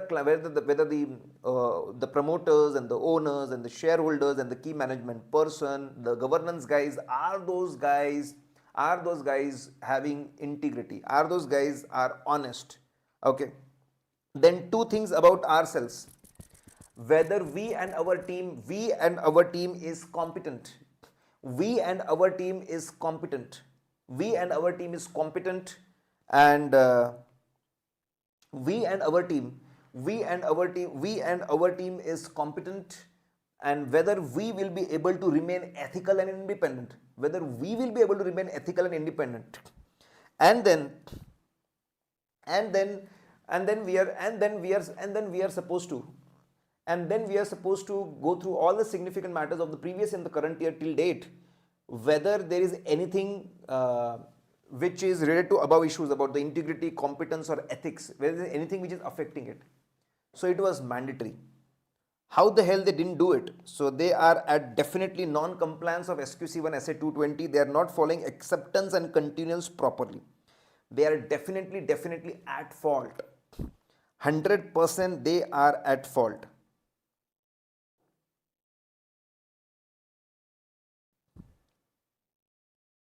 Okay. Oh, now this is a very lovely question. This question is this question is desperate to come in exam. Desperate. This question is absolutely desperate to come in exam. Absolute desperate. Okay. So what is it? So it has been there in May 19 RTP, May 19 mock, study material 20, May 20 RTP, study material 23. Oh my God. This is dying to come in exam. Dying to come in exam. It's such a lovely question. So again, there's a listed company out here. Their listed company. There is a listed company out here. Okay. So there's a listed company out here, and then engagement partner has already evaluated the independence issue. He has already evaluated that his team is independent and ethical and independent. Already the independence has been evaluated properly. There is a reviewer also. A reviewer has checked all the aspects, but reviewer has not yet checked independence. And now they are fighting with each other. Engagement partner says that I am supposed to take care of independence. I have done that. You don't do anything in that. And reviewer says that no, even I am supposed to see whether independence was appropriate or not. So they both are fighting with each other. So we are supposed to tell who is correct, whether the engagement partner is correct or whether the reviewer is correct. Who is correct? Okay. Okay, let's understand this, guys. Give reference of SQC1 and SA 220, and then you explain. We are supposed to explain two things. We are supposed to explain responsibility of the engagement partner, and we are supposed to explain responsibility of the reviewer. So first we are supposed to explain, yes, engagement partner is responsible to ensure that the team is ethical and independent. And for independence, he is supposed to do specifically few things. Number one, and this is very common everywhere. This is very common everywhere. He is supposed to obtain relevant information. He is supposed to obtain relevant information about the team members, whether team members are having shareholding, how much shareholding of this group, whether team members are the past employees of the group, are there any relatives there, whether there are business relations, whether there are financial receipts and payments. Supposed to collect all the information. Okay. After that, evaluate the information, whether any of this information shows that there is a breach of independence policies. So if some person is having huge shareholding, it's a breach of independence policy of the firm. There can be a breach. So go and evaluate whether any policy or rule of the firm with respect to independence is getting breached. Okay. Then you're supposed to go and check. They're supposed to go and check threats over the independence. Whether there is anything which is creating pressure, on the independence. So first is to collect information. After collecting information, the next is to evaluate the information, whether there is a breach or whether there is a threat. Take appropriate action. Appropriate action can be eliminating the threat completely. Appropriate action appropriate action can be eliminating the threat completely. So it's like ask them to sell the shares, change the team member. That is the eliminating threat. Reduce threat to acceptable level. Reduce shareholding to a very low level, or have more supervision, more review of some people, or you change their, don't give them sensitive work, acceptable level. And if you're not able to do that, either of them, you may think about withdrawing. If allowed by law, withdrawing. Generally, it is allowed by law. And if you're not able to handle it yourself, you're supposed to go and inform the firm, okay, there are ethics and independence issues, and I am not able to handle it on my own. So please, you help me out of it. So you please help me with respect to this. Okay. So talk about 4 things: obtain information, evaluate information, take actions, and report to the firm. What is reviewer? So this is responsibility of the engagement partner. So if engagement partner is saying that taking care of the independence is my responsibilities, he is absolutely fine, he is absolutely correct in that. Then what is responsibility of the reviewer? When it comes to listed companies, his responsibility increases. When it comes to listed company, his responsibility increases. He is supposed to do CID things. He is supposed to check whether proper consultations were taken from proper consultants, what consultation was taken, whether consultation recommendation was followed, not followed, whether it was properly implemented, whether it's documented. Yes, he is supposed to check consultation. He is supposed to check independence. Yes, guys, he is supposed to check. He is supposed to check. He is supposed to check independence. He is supposed to check independence. That's extremely important. He is supposed to check whether the team was independent. It is responsibility of the reviewer to go and check independence of the team when it's come to listed companies.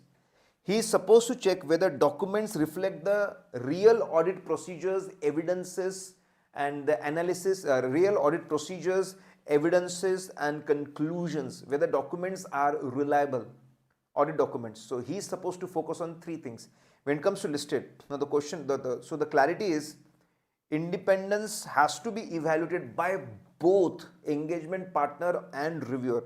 So contention of the engagement partner that only I will do it is not appropriate.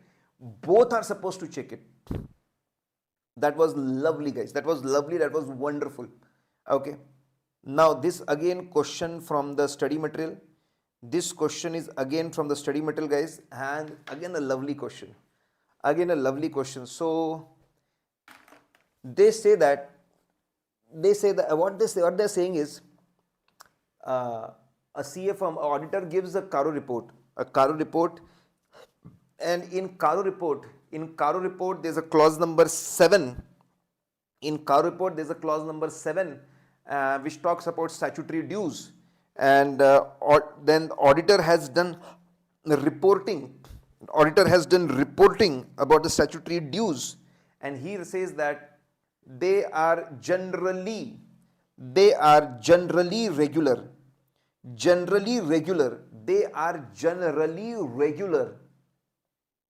Okay. Now definitely exams. Okay.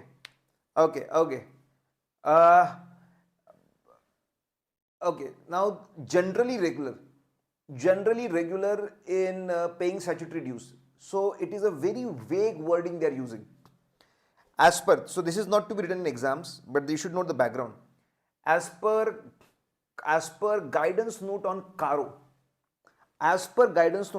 it says that you either write they are regular in paying statutory dues, or you write they are not regular in paying statutory dues. If you are using these wordings, generally regular, then you need to explain why you are doing this. For example, you have to write that generally regular because there was slight delay in some cases. There was slight delay in some cases, or there was underpayment in some cases, or the process was not right in some cases. Okay, so we'll assume that, okay, such things are not written, that's why reporting is not appropriate. Always take assumptions, always takes assumption in such a manner that some mistake or problem has occurred. Always takes assumption in such a manner. Then only case will make sense. Otherwise, case will never make sense. So you have to take assumptions like that. Not to be done in exam. So what are we supposed to write in exam? We are supposed to write the reference, and then we are supposed to explain objective of essay 220. Objective of essay 220, that means the target which is set for the auditor, that there should be quality work. Target which is set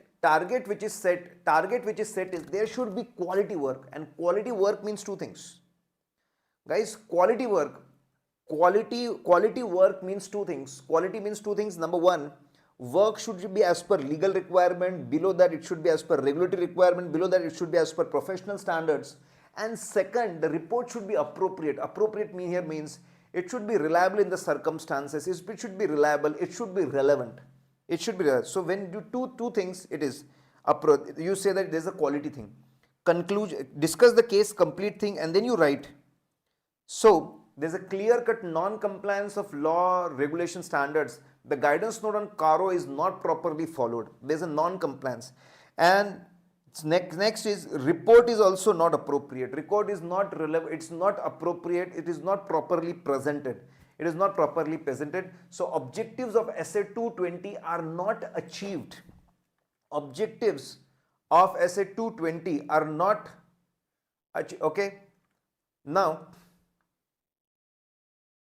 okay, so there is a question out here. There is a question out here whether exams will be delayed. Yes, 100%. 100% exams will be delayed for sure. I give it in writing. On stamp paper, I give it in writing. It will be postponed. 1 month back, I released the video on it. 1 month back. 1 month back, I released video on this, that 100% exams will be postponed. You can expect exams between 20th to 25th of May. 20th to 25th of May, and maybe it may go beyond May. There are less chances. Okay, there are less chances. But definitely exams are going to get postponed. So I will say that use this time more effectively. Use this time more effectively, and the best thing is do more and more Q&A, more and more Q&A, more and more Q&A. You go for more and more Q&A, you are going to crack it, guys. You are going to crack it. Okay. Now, guys, we are through with one more thing. We are through with chapter, one more essay. Now, in today's target is we are supposed to complete essay 240, essay 240, essay 240, 240, 240, 240. So we will be in sync. The thing I covered in Hindi lecture will be at the same point we cover in the English lecture also. Let's see, guys. So there are beautiful, some of the beautiful cases out here. Come on. Now. So now here there's again a beautiful question from the lovely question from study material 23, SM23 study material, the new study material, from new study material. Okay. Now, guys, what is it? Let's understand this. What is this question all about? So in this question they explain there's an internal auditor, and internal auditor finds out that there's a deficiency in internal control systems. There's a deficiency in internal control system. Maybe somewhere there is no segregation of duty, there is no authorization, there is no proper record keeping, there are no proper reconciliations. So here they are saying datas are not reconciled. Datas are not reconciled with the customers. Data balance is not reconciled with the customers on regular basis. That's a deficiency in internal control system. Credit limit of the debtor is not reviewed regularly, monitored regularly. That is the deficiency. This deficiency has been informed to the management, and management is not doing anything about it. Management is not doing anything about it. And as an auditor, what does it suggest?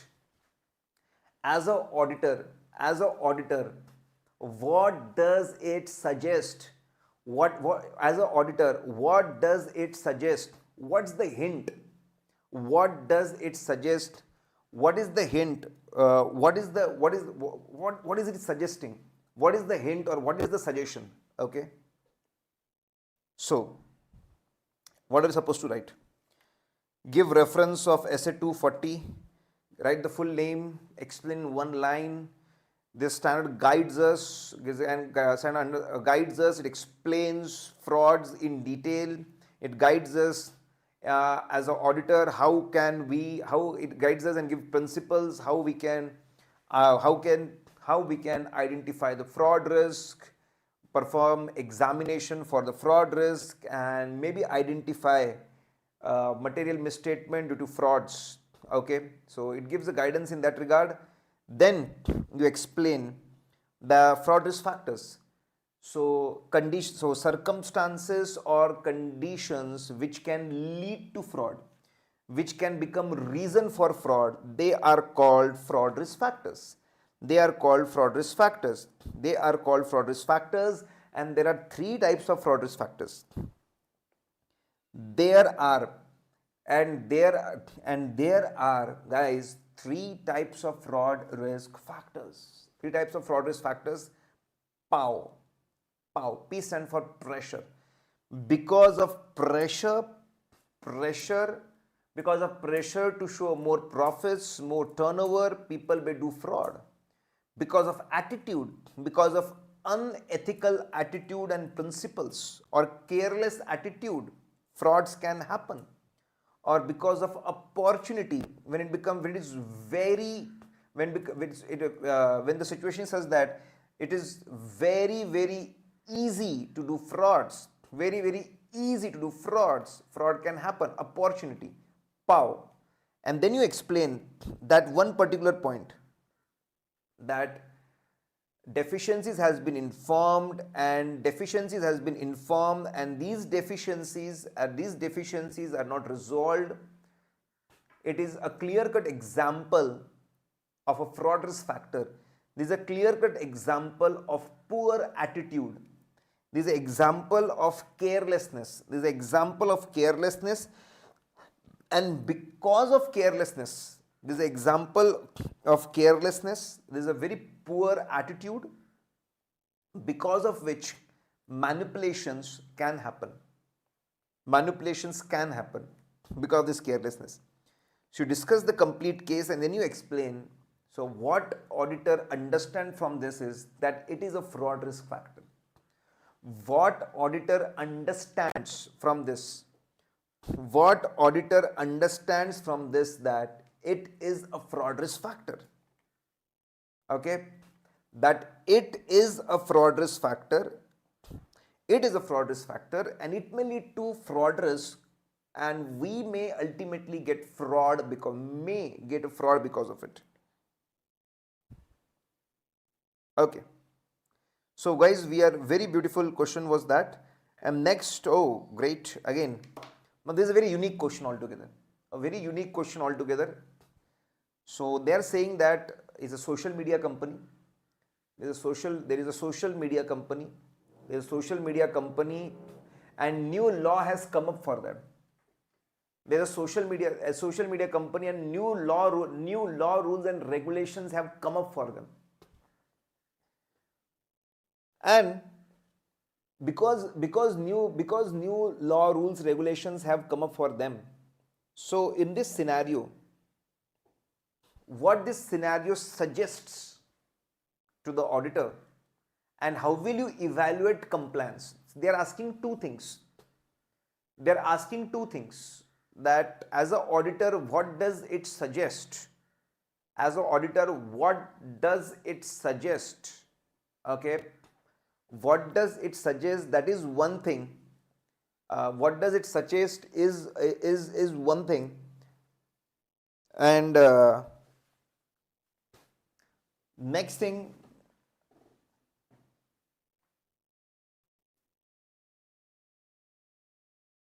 is how are you going to check the compliance? So you give reference, of 240, 250, you give the reference, you explain the, you have to explain the concept, case discussion, conclusion. So what are the concept, the key point, the concept? There are two things. There are two things, essay 250 and essay 240. There are two things, guys, out here. There are two things out here, and let's see one by one. So under essay, first let's discuss essay 240. Okay. So in essay 240, they have given examples of fraud risk factors. Essay 240 gives a lot of examples of fraud risk factors. So there are three fraud risk factors: pressure, attitude, and opportunity. So their examples are given from fraudulent financial reporting point of view. Fraudulent financial reporting point. So examples are given from fraudulent financial reporting point of view. Okay. Fraudulent financial reporting point of view, and examples are given. Examples are given from the misappropriation asset point of view also. So complete list.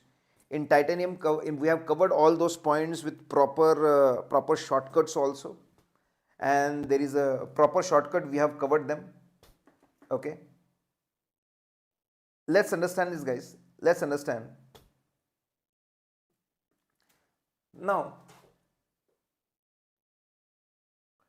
So if there is change in law, actually it's one of the fraud risk factor. If there is a change in law, lot of cost may be incurred. It may increase cost of social media companies. They may have to apply more human resources, more infrastructure to comply with the requirement of the law, comply with the requirement of the government, and there can be loss of revenue also. So it can lead to increase in cost. It can lead to there is a decrease in the revenue also. Both things can happen. Both things can happen. So it will threaten financial stability. It will definitely threaten. It may threaten the profits. It may create pressure on the profit. It may create pressure on profitability and financial stability. And because of this pressure, management may resort to fraudulent financial reporting.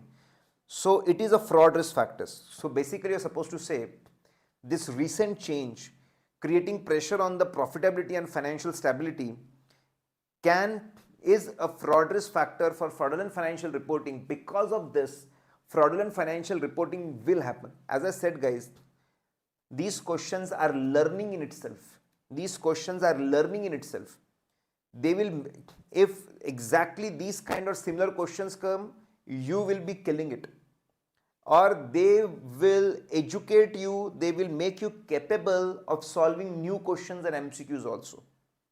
Now next is, how will you check whether there is a compliance of law? First thing is that whether the complete law is properly understood and whether there is a proper internal. So whether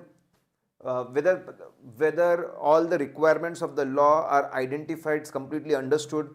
There is a proper internal control system. Steps and procedures are established for the implementation of the law. Whether employees are sensitized, that means employees are explained the new law, rules and regulations. Are they explained new rules and regulations? Whether legal advisors are hired for that, legal advisor and expert. So if these three things are done, so we will check these three things for the proper compliance of the law. So first of all, it's a fraud risk factor, and second, these are we are supposed to check compliance of the law. So institute answer was half-hearted, it was not full. So I have given the input so that we will be able to get at least 2 to 3, okay, 2 to 3 marks for this. Now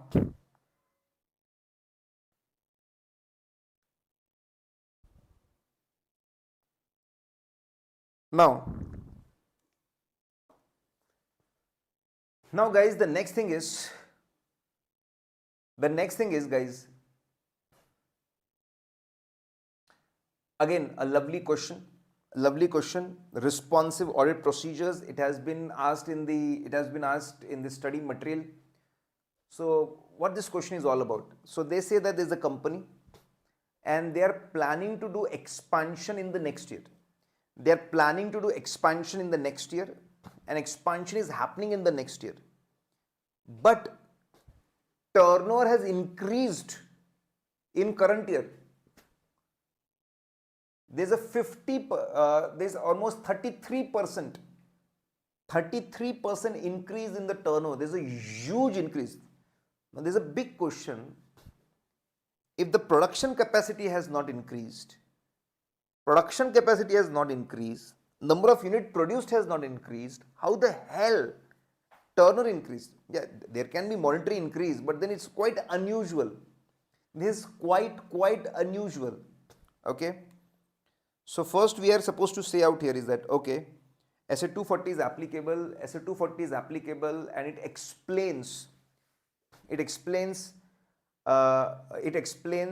how to find out about the fraud risk, how to identify fraud risk, and it explains that analytical procedures is one of the way, and this unusual activity definitely indicates a fraud risk in the turnover. So you are supposed to say that, okay, this is an unusual activity altogether, and there is a fraud risk. There is a fraud risk in this particular situation. And the main part of the answer is how to respond if there is a fraud risk at assertion level. You're supposed to explain, we should be responsive. So if we come across fraud risk, we are supposed to respond. We are supposed to alter, change nature, timing, extent of our audit procedures. We are supposed to increase nature, timing, extent of audit procedures, and then they give example. So we are supposed to be responsive. In responsive, we have to change nature, timing, extent of audit procedure. They are giving example that suppose that there is a problem with revenue recognition. What people will try to do, they may try to book revenue without delivering goods. They will try to pre-record the revenue. So what we will supposed to do? We will go and read the agreements, sale agreement properly. We will take external confirmation whether these are the same agreement, these are the terms and conditions, and whether really goods have been delivered, when they have been delivered, about the transaction. We can take external confirmation from people. We can talk to non-financial person. So we are supposed to explain in this question, okay, there is an unusual activity. In analytical procedures, it will be termed as a risk, and definitely it appears unusual. There is a risk of material misstatement, there is a risk of fraud out here, and we are supposed to explain, we are supposed to be responsive, have more nature, time, extent of audit procedures, give example, and in example we explain, we go for more external confirmation procedures, we go for non-financial purpose people, we'll talk to the transporter, we'll talk to the go down guys, they may tell us the truth, which accounting team may not be giving. So we'll do it secretly. We'll talk to them. So here we are supposed to explain that it is a risk of material misstatement, it is a fraud risk, and how to respond to fraud risk.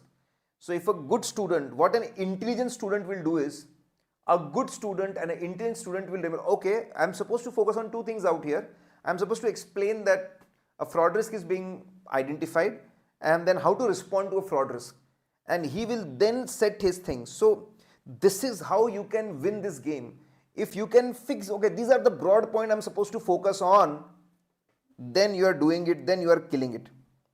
Okay, now the next is a lovely thing about exceptional circumstances. So in audit, if you come across exceptional circumstances, sir, what is this exceptional circumstances? Okay, let's understand this, guys. What is so let's understand what are these exceptional circumstances. Okay, so we'll have to go to our titanium book. Okay, so there's a concept number 240.440. There's a concept number 240.440. Okay, 240.440 is the concept number. Let's understand this, guys. A very simple and a straightforward thing, as I said again. Just a minute.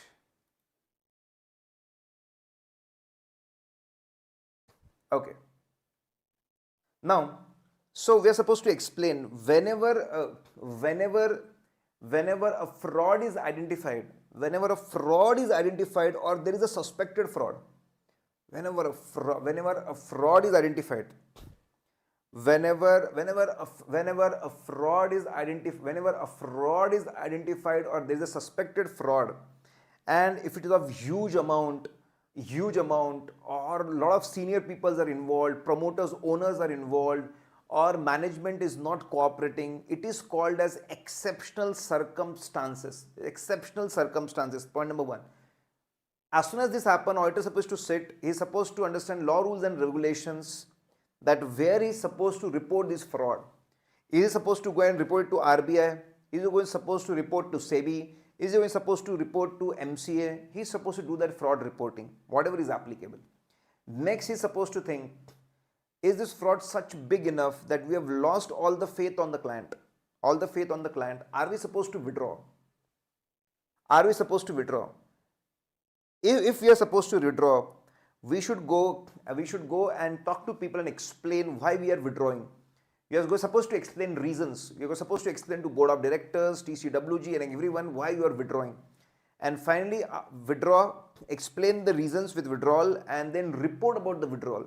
Carefully think about it. Whom are we supposed to report? Like if there is a withdrawal, we are supposed to report to ROC also, and we are supposed to report to CAG also. It's a government company.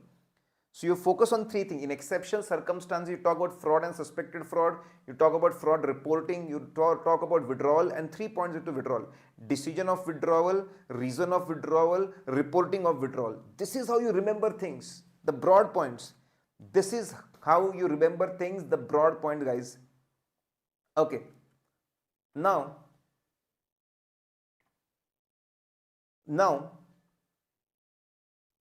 next question. So you are supposed to explain these three things.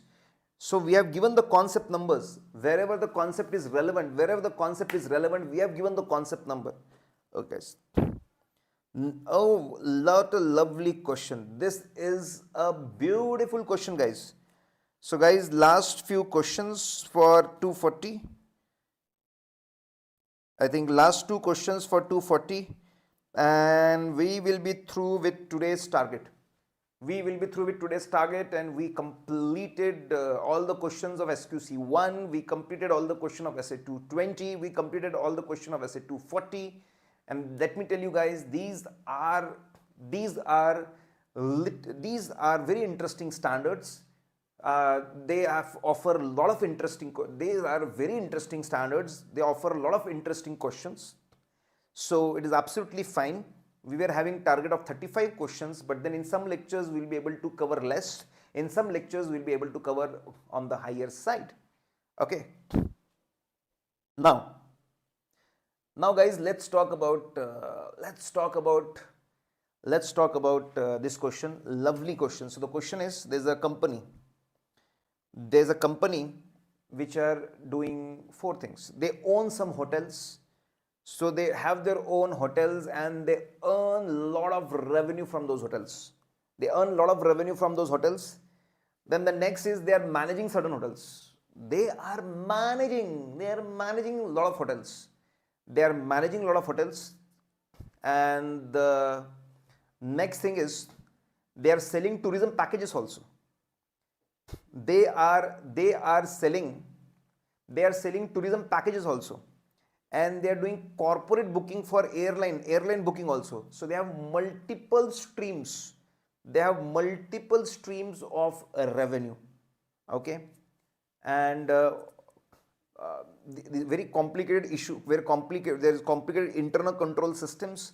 In fact, there are issues with internal control systems also. Now what audit team has done? First of all, audit team says that, okay,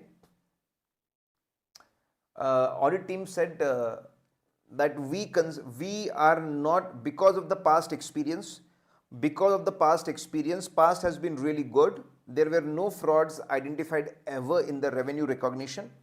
So we have not marked fraud risk. We have not marked fraud risk in revenue recognition. We have kept the risk at the regular levels. Okay. Now, because internal controls were weak, we have increased the risk little bit, and we have increased our substantive audit procedures. Increase the substantive audit procedures. So, first thing is they are not considering it as a fraud risk. Next thing is they are once as they see deficiency in internal control systems, they're increasing the risk level. They're increasing the risk level and they're performing more audit procedures. So that's really good. That's really lovely. And later on, it was identified that there was a fraud of 35 crores. Later on, fraud was identified of 35 crores that the revenue is not recognized. Part of the revenue is shown in the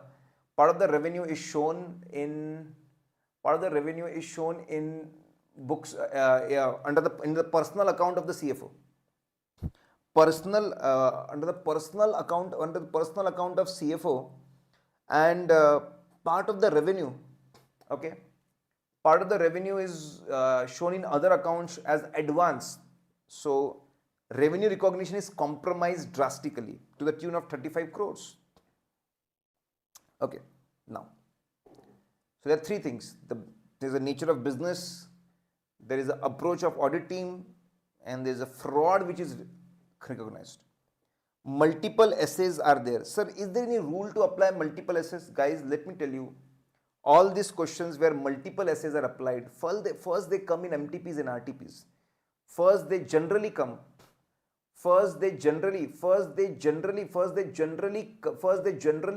in MTPs and RTPs. So first they are going to come in MTPs and RTPs, okay guys, and next they come to exams. Guys. So let's understand. So don't worry much about it. Some students get worried. Oh my God, how will I identify it? Generally, I have realized. I have seen. Generally, I have realized and I have seen that only one essay is applicable. Out of 10, there will be hardly 2-3 questions where multiple essays and things are applicable, and they first come in MTP, RTP, and from there they come in exams. So don't worry much about that. Do this question bank properly, do these important questions properly, you will be blessed. Okay. So first, essay 240, a very lovely concept of essay 240. In our audit titanium is completely as per the new course, and in that at the end we come across this concept.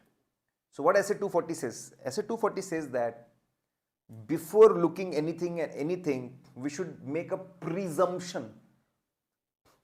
Even before looking at the data and anything, any damn thing, we should make a presumption that there is a fraud in revenue recognition.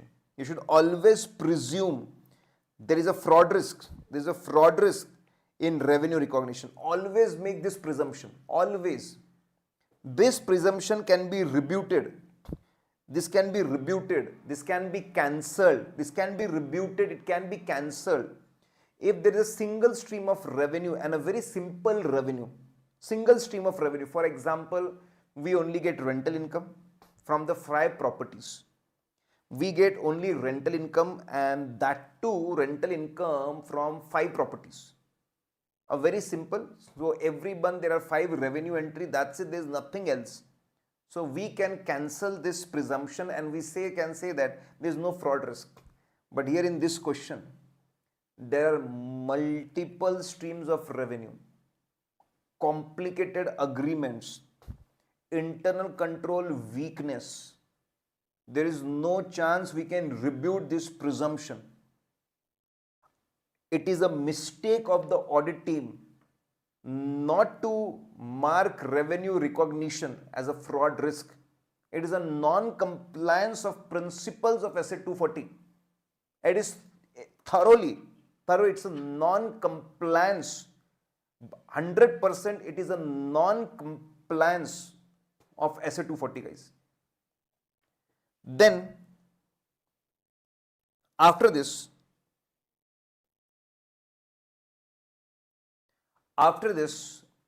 we have SA 315. SA 315 says that we are supposed to understand entity and its environment, including internal control systems, and get two types of risk. Risk at financial statement level and risk at assertion level. So financial statement level and risk at assertion level. And in fact, collecting information, obtaining understanding is a continuous process. As we keep getting new and new information, and we may have to revise the risk. So here exactly is happening. They're getting more and more information. They're getting more information about weak internal control system, weak controls. We'll have to revise the risk levels, increase the risk level in, okay. So audit team is absolutely fine, absolutely correct. They are doing it. They are complying with SA 315. SA 330 talks about response risk. There are two types of risk. If there's a risk at financial statement level, there's an overall response. We make a stronger team. More team members, senior team members, more team members, senior team members are there. More team members and senior team members are there. So we are increasing. So here we are increasing that we are making teams strong. If there's an assertion level risk, we have further audit procedures. We perform more test of controls. We perform more substantive audit procedures. We perform more test of controls. We perform more substantive audit procedures. Okay, that is our response. Now, and these guys are doing it. As there was more risk, they are responding, increasing audit procedures. We are supposed to do fraud reporting if the fraud is 1 crore or above to central government. Talk about that. We are supposed to CARO reporting. Talk about that. Okay. So discuss the case and say that it's a mistake. If there is a fraud risk, there is a mistake by the team member not to mark the fraud risk, and no rebuttal is possible. But then there's a proper compliance of SA 315. There's a proper compliance of SA 330. Apart from that, they are supposed to do fraud reporting to central government and CARO. So conclusions, you have to give conclusions. So out of 4 things, okay, they are not complying with one thing, a very critical element. They are not complying with SA 240. Okay guys, come on, last question, last. It's very simple, straightforward. It's a very simple, straightforward because we have already covered the concept. So this is a very standard thing. So wherever there is a suspected fraud or actual fraud, you can apply this. Suspected fraud or actual fraud, you can apply this. So the question is very simple. A fraud has been, there is a suspected fraud in the company. Company appointed a special investigator. That investigator did all the investigation. He prepared all the reports. But company is not sharing those reports with us. That is quite exceptional. Why the hell are they not sharing reports with us? They should share all the, what's wrong? What's wrong? What is missing? Why are they not sharing it? Why are they not sharing it? It's a big question mark. It is a big question mark. Okay. Now it is because it is a very big question mark, guys. It's a big question mark. Okay. So it is a exceptional circumstances. This is an exceptional. Further, we ask for written representation from them. Okay, give it to us in writing, all the details, whatever has happened, what is there. You explain. They are not ready to give any written representation also. So here multiple issues are involved. This has come a lot of times in past. So you're first supposed to give a reference of SA 240, 580, 143.12 and CARO. See, these 3 things generally come in tandem. Always these 3 things will come. Always with 240 apply these 2 things generally. Okay, this is absolutely fine if you write few extra things. No harm. You are supposed to explain the exceptional circumstances. You're supposed to, we just discussed the 3 points. We discuss about suspected actual fraud. You discuss about fraud reporting. You discuss about withdrawal. Okay, so whenever there is a suspect or actual fraud and the big things are involved and big things are involved, you always talk about the exceptional circumstances. Always talk about the exceptional circumstances. Then, under SA 580, if there is a refusal, go and discuss with them that listen, is a very common thing, all people do it, so you are supposed to write on your letterhead few things and give it to us in writing. Okay, that's a very common thing. We go and discuss. If they don't agree, we re-evaluate. Are we supposed to rely on these guys? They are not complying with a very simple thing. Are we supposed to rely on them? These guys are highly unreliable. These guys are highly unreliable. We should not rely on them.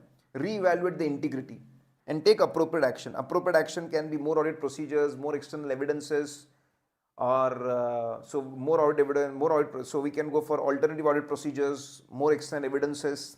This can be appropriate action, or we may think about withdrawal. We may think about modifying the opinion. We may think about modifying the opinion, or we may think about withdrawal. There can be a lot of appropriate actions.